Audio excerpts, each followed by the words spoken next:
Hey guys, welcome to the Reid brothers' backyard. I've been wanting to put this pond on one of our pond tours for so many years, and one of the main reasons is it's been an inspiration to me ever since I've started with aquascapes, or actually even before I started with aquascapes. I met the Reid brothers back in 1994, and they had a pond that started over in here and came to about this point, and I remember thinking, man, is this thing awesome. They had these giant koi that live in here. The landscape was beautiful. It was just incredible, and I said, this is what I want my backyard to look like. And every year I've been striving to get it to look as beautiful as the Reid brothers' backyard. What I love about it is when I'm sitting up over here on this deck, you've got one look.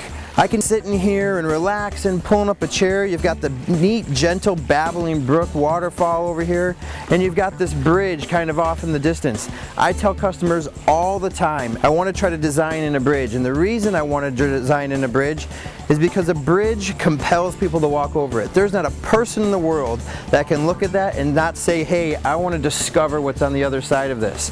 I often use the word mystery when I'm on consultations with homeowners. What the Reid brothers pond does here is it creates a lot of mystery. You have no idea what you're about to discover once you get past that bridge.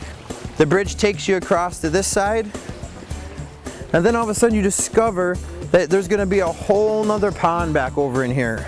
Every year we strive so hard to get bigger and better at what we do, and bigger and better often means larger boulders, bigger machines. How big of a rock can I get in the backyard? This pond is 100% built out of granite boulders. Every rock is round.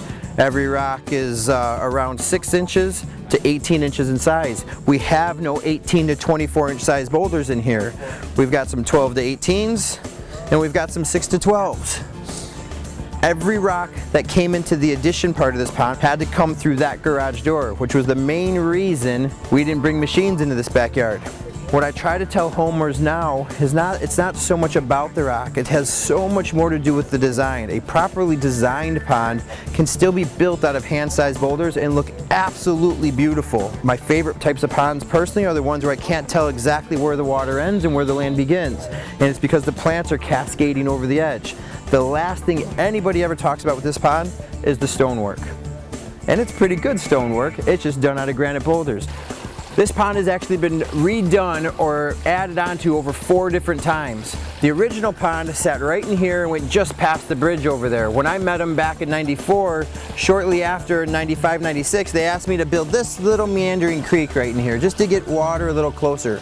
He loves bird watching, so we try to do a really slow meandering stream that attracts birds, and he gets tons and tons of birds in his backyard. So this waterfall sitting over here behind me, again, had to look more like a babbling brook in the Colorado River. A nice gentle sound. They didn't want tons of sound, just enough to kind of hear it as background noise. It's still one of my favorite little waterfalls of all times. It's keeping it simple. One rock on one side, one rock on the other side, water coming in between, built for birds. It's a fantastic little babbling brook. We build ponds to look as natural as they possibly can. This pond is built exactly the same way in 1994, 93, whatever year it was, as we're building ponds now. Rock and boulder sides, gravel bottom. They are huge advocates, promoters of aquascapes, and the fact that giant koi can live in an aquascape ecosystem, that you don't have to pull all the rock and gravel out. In fact, the Reid brothers have never ever had their pond cleaned. That means they've never drained this water, they've never power washed the rocks, they've never had to come in here and deal with sludge and all that kind of stuff. They are in love with their pond. They do spend some time out here. They have nets where they'll occasionally grab out some of the leaves that fall in here. They do net their pond in the fall when the magnolia's dropping all of its leaves.